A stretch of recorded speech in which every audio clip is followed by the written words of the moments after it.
की शुरुआत में हमें एक आइलैंड को दिखाया जाता है जहां पर सैमुअल नाम का रिपोर्टर तस्वीरें ले रहा था। सैमुअल जिन लोगों की तस्वीरें ले रहा था वो सभी सो रहे थे। न जाने इस आइलैंड में 3 दिन पहले ऐसा क्या हुआ था कि सभी तब से सो रहे हैं कि वो लोग अब तक जागे ही नहीं। कोई स्विमिंग पूल में सो गया तो कोई बस में, कोई होटल में तो कोई चर्च में ही सोया रहा। सभी के अंदर किसी भी तरीके का बदलाव नहीं हुआ। बस ये था कि उस इंसान को अगर उनकी सोती हुई जगह से हिलाया जाता है तो उन लोगों का ब्लड प्रेशर अचानक से बढ़ जाता था। इसीलिए जो जहां था उन्हें वहीं पर छोड़ दिया गया। रिसर्चर्स और डॉक्टर इस आइलैंड में आकर सभी को चेक करते हैं मगर किसी को भी इनकी बीमारी का पता नहीं चलता। सब यही रिसर्च कर रहे थे कि आखिर इस आइलैंड में हुआ क्या था। लेकिन हैरानी की बात ये थी कि जो लोग इस आइलैंड से बाहर से आए थे उन पर इस चीज का कोई असर नहीं था। इसीलिए सभी अपना कैंप डालकर यही आइलैंड पे रहने लगे थे क्योंकि वो इस चीज की वजह जान पाए। साथ ही किसी भी रिपोर्टर को यहाँ पर आने की इजाजत नहीं थी। लेकिन रिपोर्टर सैमुअल जिसको हमने कहानी की शुरुआत में देखा था वो छुपके से यहाँ आ गया था और वो बस की तस्वीरें ले रहा होता है जहाँ पर सभी लोग सुकून और इत्मीनान से सो रहे थे। वो वहाँ पर एक औरत के हाथ में गोल्ड फिश यानी गोल्डन मछली को पकड़ते हुए देखता है। वो मछली हिलजुल रही थी। सैमुअल उस मछली को अपने साथ ले लेता है क्योंकि वो मछली से बात कर सके और सैमुअल को अकेलापन भी महसूस ना हो। इस आइलैंड पे परिंदे और जानवरों को कुछ भी नहीं हुआ था। अब तस्वीरें लेने के बाद सैमुअल एक घर में जाता है जहाँ बिस्तर पर एक लड़की सो रही थी। सैमुअल पहले उस लड़की को बहुत गौर से देखता है, उसके बाद वहाँ से चला जाता है और जाकर दूसरे कमरे में सो जाता है। फिर हम ये देखते हैं कि स्टेला के घर के बाहर 2 रिसर्चर्स खड़े थे। सैमुअल उन लोगों को चुपके से देख रहा था।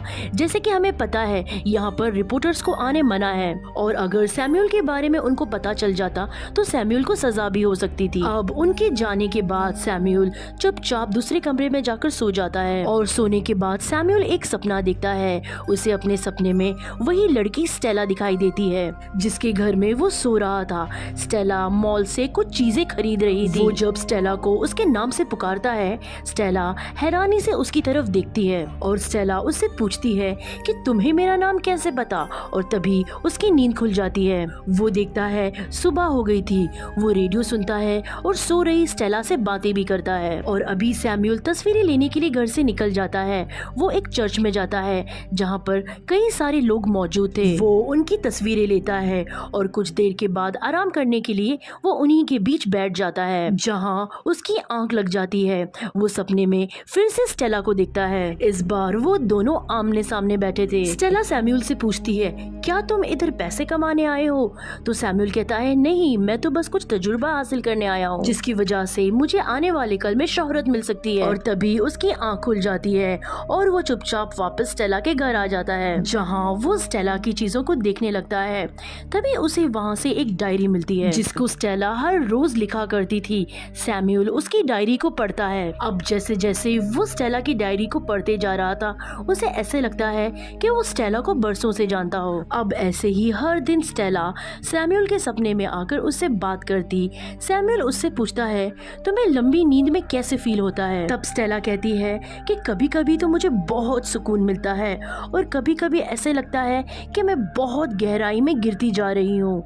वो बताती है कि मैं सबसे आखिर में सोई थी जब मैं रात को घर आई थी। मैंने अपने सामने सबसे पहले अपने पियानो टीचर को सोते हुए देखा था जो पूरी क्लास के सामने सो गए। फिर ये बीमारी यानी कर्ज ने सब इंसान को अपने काबू में ले लिया। अगली सुबह वो फिर से बाहर जाता है। वो अपने सामने खड़ी एक कार को देखता है। उस गाड़ी के अंदर बहुत सारे गुब्बारे पड़े थे।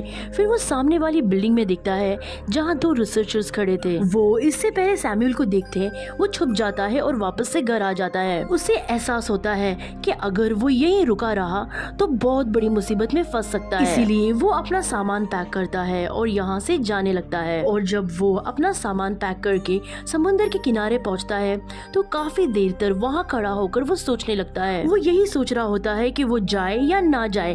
दरअसल उसका दिल स्टेला को छोड़कर जाने का बिल्कुल नहीं कर रहा होता है। वो कहीं ना कहीं स्टेला को पसंद करने लगा था, इसीलिए वो वापस स्टेला के पास जाने का फैसला करता है। अब जब भी वो सोता, स्टेला उससे बात करने उसके सपने में आया करती थी। एक दिन स्टेला उसे सपने में पूछती है कि तुम मुझे असल वजह बताओ कि तुम यहाँ करने क्या आए हो। सैमुअल बताता है कि 1 साल पहले मैं इस आइलैंड में छुट्टियाँ बिताने आया था।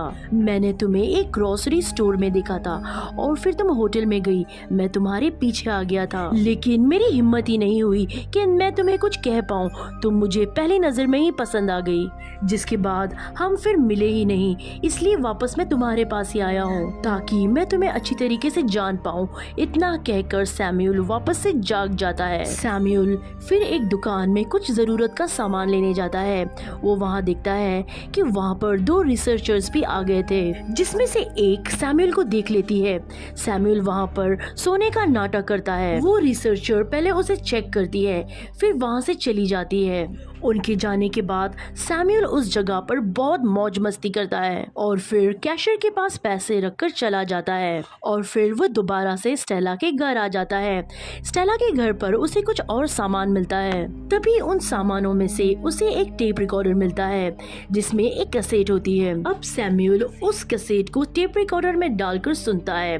तब उसे पता चलता है कि स्टेला को बहुत अजीब चीजें पसंद है, जैसे कि बिना सर की बार्बी डॉल, पानी में चलती कश्ती और टाइपराइटर की आवाज। और वो उन सब चीजों को लाकर स्टेला के पास रख देता है ताकि जब भी स्टेला जागे वो इन सब चीजों को देखकर बहुत खुश हो जाए। स्टेला ने उसमें ये भी बताया था कि उसे बीच यानी समुद्र के पास लंबी ड्राइव पर जाने का बहुत शौक है। ये बात सुन के सैमुअल फिर से अपनी सपनों की दुनिया में वापस चला जाता है, जहाँ पर वो देखता है कि स्टेला उसके साथ ड्राइव पर जाने के लिए तैयार है। स्टेला उसे एक सोते हुए आदमी की गाड़ी लेके जाने का बोलती है। उस पर सैमुअल कहता है, देखो यार, हम चोरी नहीं कर सकते। तब स्टेला कहती है, हम चोरी नहीं कर रहे, हम तो कुछ देर के लिए गाड़ी उधार मांग रहे हैं। अब स्टेला वो आदमी के घर जाती है और गाड़ी की चाबी लेकर आती है। अब वो दोनों एक लंबी सैर के लिए निकल गए थे। तभी कुछ देर बाद वो अपने सपने से बाहर आ जाता है। फिर वो देखता है 2 डॉक्टर स्टेला के घर में उसे चेक करने आए हैं। दरअसल ये डॉक्टर हर हफ्ते हर एक इंसान का चेक करते हैं। उन डॉक्टर्स को देखते ही सैमुअल अलमारी में छुप जाता है। डॉक्टर स्टेला को चेकअप करने के बाद वहाँ से चले गए थे। डॉक्टर्स के जाने के बाद सैमुअल अलमारी से बाहर आता है और स्टेला का हाथ पकड़कर नीचे फर्श पर ही लेट जाता है। फिर दूसरे दिन फिर वो टेप रिकॉर्डर की दूसरी बातों को सुनने लगता है। अब सैमुअल स्टेला की नापसंद चीजों को जानता है, जिसमें स्टेला ने खास तौर से अपने अकेलेपन को लेकर बात की थी। उसमें स्टेला ने कहा था, भले ही मैं अकेली रहती हूँ लेकिन मुझे अकेलापन बिल्कुल पसंद नहीं है। इसके बाद सैमुअल फिर से सो गया था। फिर से सैमुअल एक बार स्टेला से अपने सपने में बात करता है। वो उससे कहता है कि मैं जानता हूँ तुम्हें अकेला रहना बिल्कुल पसंद नहीं, हमेशा जिंदगी में किसी का कोई ना कोई पार्टनर होता है। वो उसे कहता है, हो सकता है आने वाली जिंदगी के अंदर हम एक दूसरे के पार्टनर बन जाए और साथ में रहने लगे। तभी स्टेला उसे कहती है कि मुझे तो ऐसे नहीं लगता। ये सारी बातें सुनकर सैमुअल को ये एहसास हो गया था कि वो अपना वक्त बर्बाद कर रहा है और खाली यहाँ पर रुका हुआ है। वो एक बार फिर यहाँ से जाने का फैसला करता है, लेकिन इस बार भी वो नहीं जा पाता।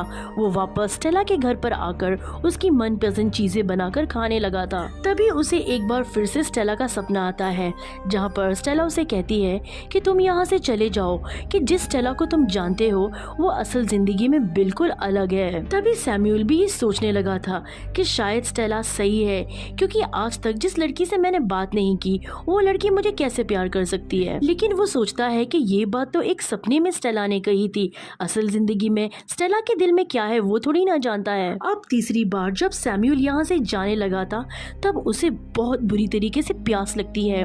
उसकी प्यास बुझने का नाम ही नहीं ले रही थी। वो जितना भी पानी पीता उसकी प्यास और बढ़ती जा रही थी और उसे धीरे धीरे नींद भी आ रही थी। वो ये बात समझ जाता है कि अभी उसके ऊपर भी इस आइलैंड की आबो हवा का असर होने लगा है। अब वो नींद में गिरते पड़ते कैसे भी स्टेला के घर पहुंच जाता है और स्टेला के हाथ पर अपना हाथ रखकर सो गया था, लेकिन अगली सुबह वो जाग जाता है। सैमुअल इस बात को समझ गया था, वो भी यहाँ के लोगों की तरह जल्दी नींद में जाने वाला है। इसके बाद वो टाइप करके बहुत सारे नोट्स लिखता है और बाकियों की तरह नींद में चला जाता है। जिसके कुछ दिन बाद हम ये देखते हैं कि स्टेला के जिस्म में भी हरकत होने लगी थी।